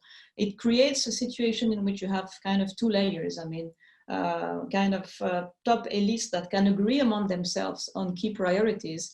Can be migration, it can be oil, it can be things like this, while many of the other issues are not addressed, as if there was an idea, well, this we cannot do, and then a containment approach, even almost. So even I would say that in some cases, we've moved some from the idea of trying to stabilize to, in some sectors or some areas of the crisis, just try and contain, because with this idea that anyway, we cannot do much about this. So just focus on these small issues that are priorities to us, and let the rest, and let's just avoid that it spill over to us, which I think is clearly not sustainable, but I'm not even sure it's possible. But I have this impression that this is the trend which is gradually emerging.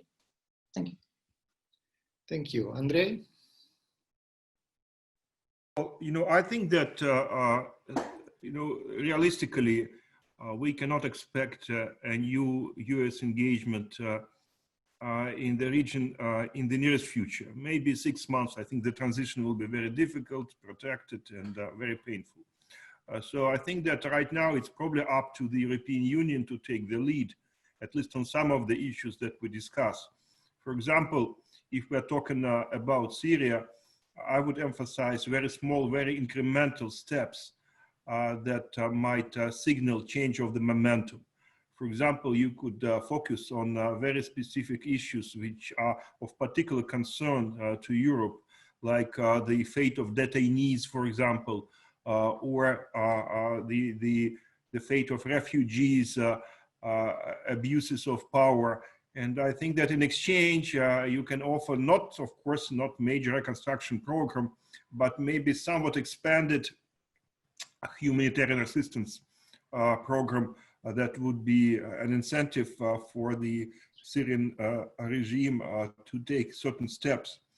On Libya, my personal belief is that we need to continue what we started doing in Berlin, but I would say that probably we need to do it in a smaller format, because Berlin was a big event. And I think that we should single out key external players and to have a discussion among them, because unless it is done, unless everybody is ready to abide by the provisions of the relevant United Nations Security Council resolutions, it would be very difficult to diffuse the conflict.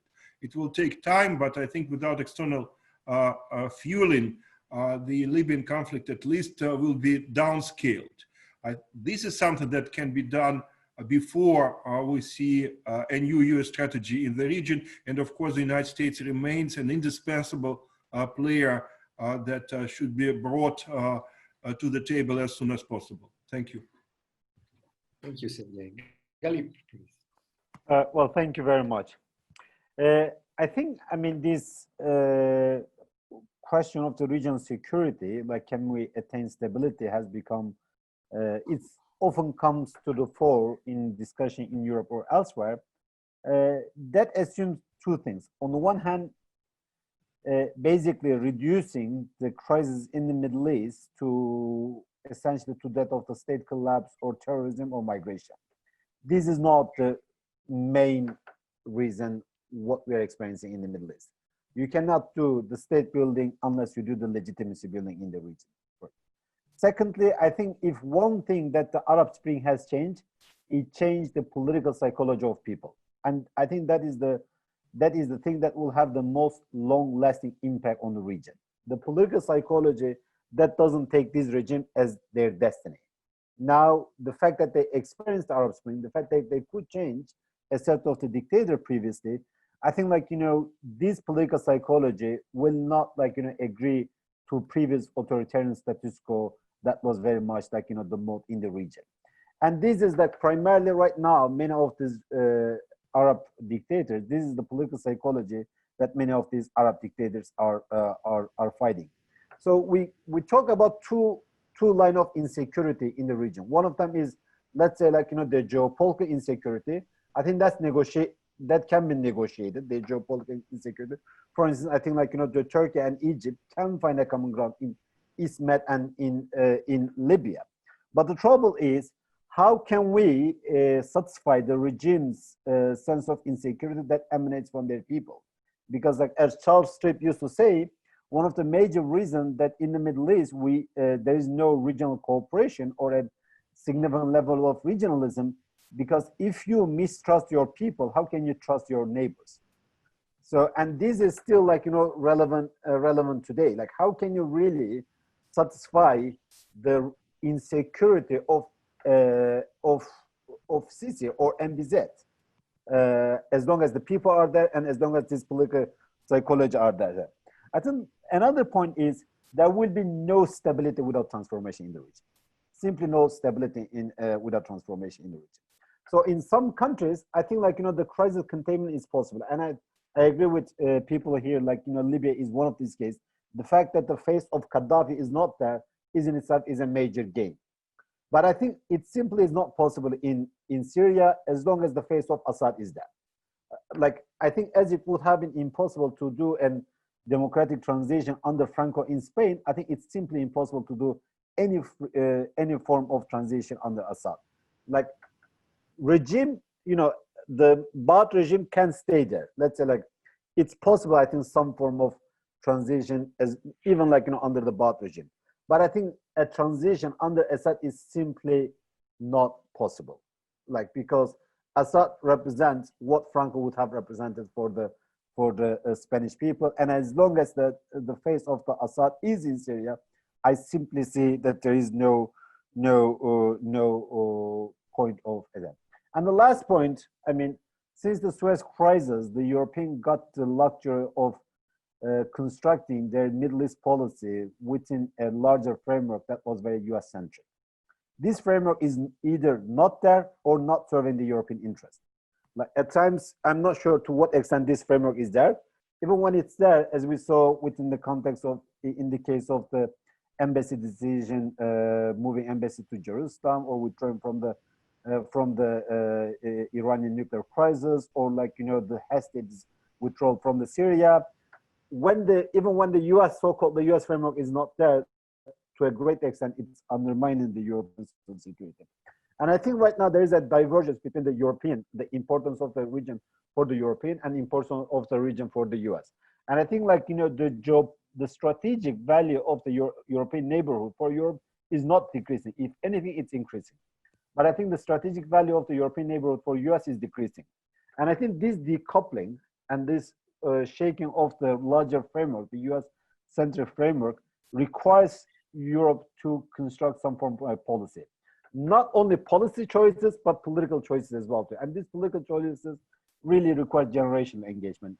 Middle East is engaged in a generational civil war, and therefore, like, you know, I see no point of just a discussion of policy-centric perspective. Thank you, Galip. And last but not least, Stephen, and perhaps you can also address the question of how a Biden administration would handle the stability and stabilization programs. Sure, thank you, Luigi, thank you. You know, I think if we start with the understanding that we have transitioned into a multipolar international system in which competition between great powers is escalating, tensions are escalating, then the possibilities for convergence around solutions to significant regional problems, I think, face growing obstacles. I do think, however, and I'll be very schematic about this, I know we're a bit over time, I do think, however, that there is convergence in some respects, in two respects at least, both of which I find somewhat troubling. One is, I think there is great convergence around an awareness of the centrality of stability or the absence of stability as the core problematic that must be addressed by external actors into the region because, as was said here by Virginie and others, of fear of the spillover effects of instability into areas outside of the region. I also think that there is significant convergence around counterterrorism as the framework for responding to some of the most immediate threats to the stability of the region.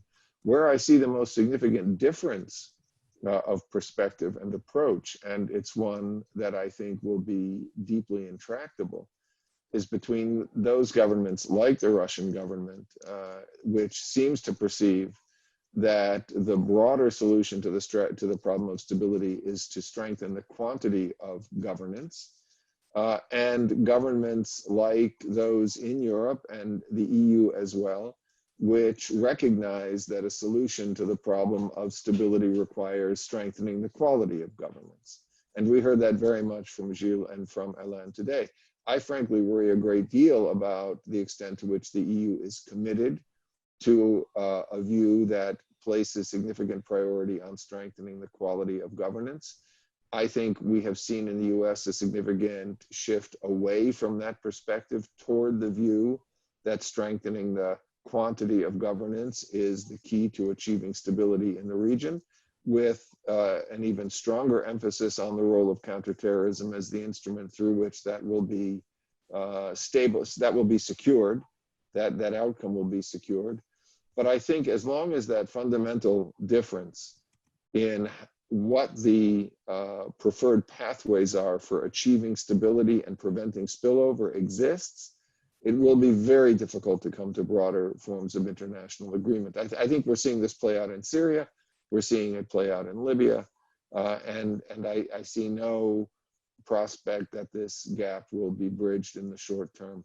About Biden, I think it is clear that Biden values the agencies of government far more than Trump did, that he values process, that he values the multilateral engagement within international institutions and among core allies to an extent that Trump would never be prepared to engage in.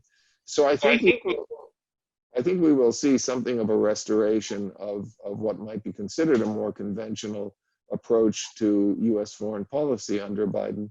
I do think, though, that when it comes to Syria, the question about how a Biden administration might approach Syria, first of all, we have to recognize is still very much up for grabs. That the candidate himself feels very strongly that he understands the problem, knows the issues, and has his own views about Syria, which means that the scope for advisors to exert influence is limited. But my sense is that there's really only one big question driving debate within the Biden campaign about Syria, and that is whether the US will have a greater ability to shape the end stage of the conflict by engaging more, by engaging the same as the Trump administration, or by engaging less. And I think beyond this rather narrow question, the Syria issue occupies a secondary or tertiary place in the campaign. This is not an election that will be decided on the basis of foreign policy. It is not a campaign in which US policy in Syria or even in Libya, I think, can be expected to occupy more than one increment of bandwidth. And so I do not anticipate that we should look forward to a significant reinvestment in instruments like conflict stabilization operations in Syria under a Biden administration. Thank you very much, Stephen. I think we got to the end of a very rich debate, and I believe that if there is some conclusion to be drawn, is that stability is and will remain, and stabilization will remain a key issue in the region, but at the same time, there is no going back to pre-2011 status quo. The situation is moving. There are profound transformation in the people, in the political psychology in the region, and that will have to be taken into account in any future policy, also by external players. I would like to thank you all for participating to this debate, and to thank our audience for attending the webinar. Thank you. Bye-bye.